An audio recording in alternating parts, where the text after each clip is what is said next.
Dr. Chakrabarty, that really is the question.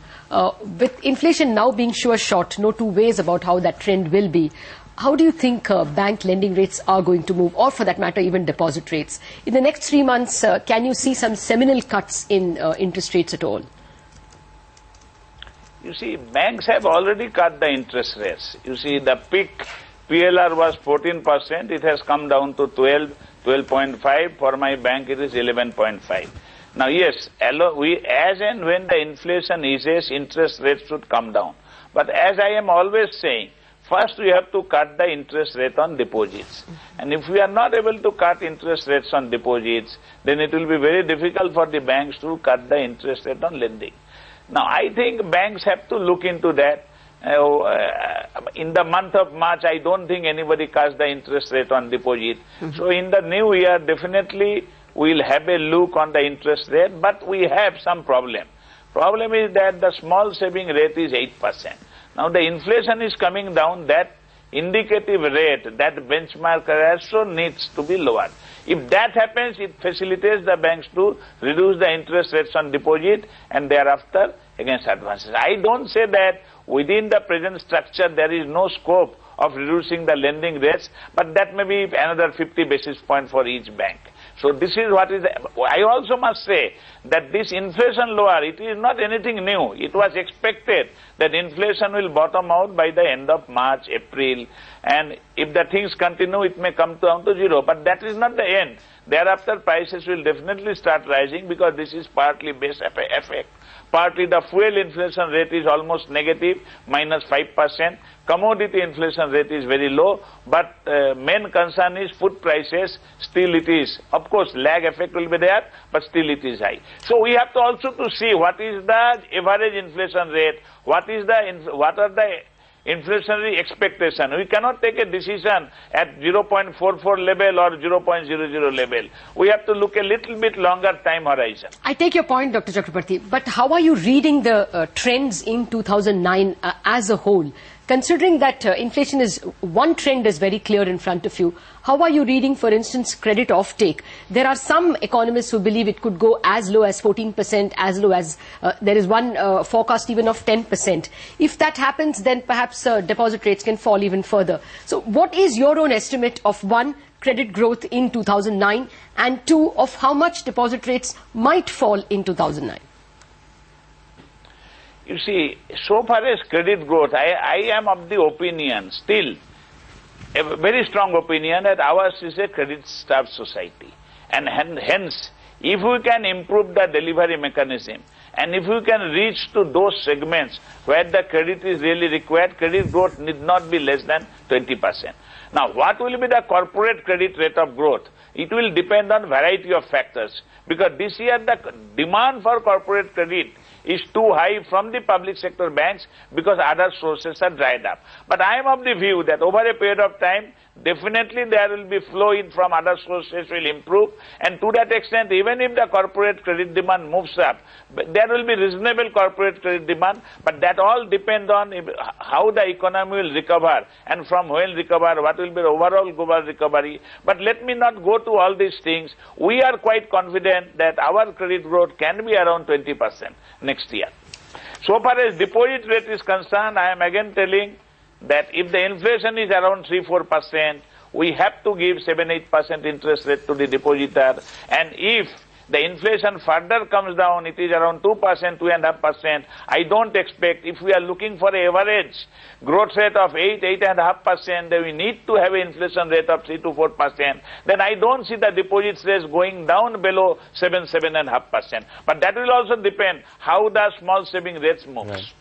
Mr. Chakrabarty, two key important banking matrices that I wanted your views on. First, on your net interest margins, we are in a state of flux. You are talking about active liability and asset repricing. Do you sense you can maintain it at the 3.5-3.8% level you've been maintaining it at? And the market has been definitely concerned on the NPA levels of banks. You have, of course, reiterated that you all are strictly monitoring it.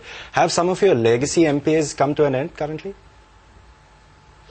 You see, so far as net interest margin is concerned, you see, banks which cannot manage the net interest margin, they should not be in the banking business. Banking is basically interest rate risk management. Banks borrow short, lend long, and they have to have mismatch, and they must manage it. I always say that we would like to have a average net interest margin of around 3.5%. This is because of present cost structure. Present, we are going to do penetrative banking. We are expanding in the rural areas where the cost is little bit higher. We are going for the computerization. So under this environment, for next 3-4 years, we will be not able to function without 3.5% of the net interest margin. And at least from Punjab National Bank, I can say that we will be able to maintain the margin at this level. It all depends on how do you price your assets and liability, how aggressively the asset prices are determined, and how aggressively the liability prices are determined.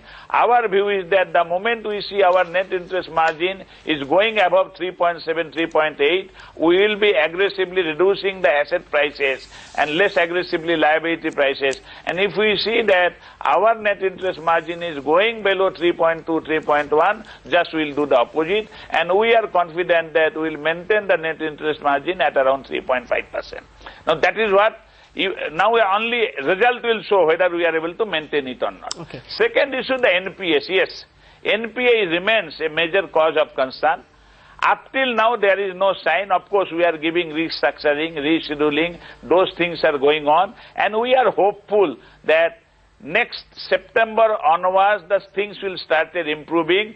So people who have been given the breather, industries who have been given the breather, they will start functioning, and thereby they will be not permanently fall down to the NPA category, and to that extent, we don't see much increase in the NPA. But mentally we are ready. Maybe the recovery is little bit delayed. We may see some rise in the NPS, and to that extent, we are creating cushion in our bank so that even if the NPA doubles in the absolute term, we are able to smoothly transit without affecting our profit growth. Now, legacy NPAs are almost over. That is one important point. Okay. That because this time the legacy NPAs are almost over.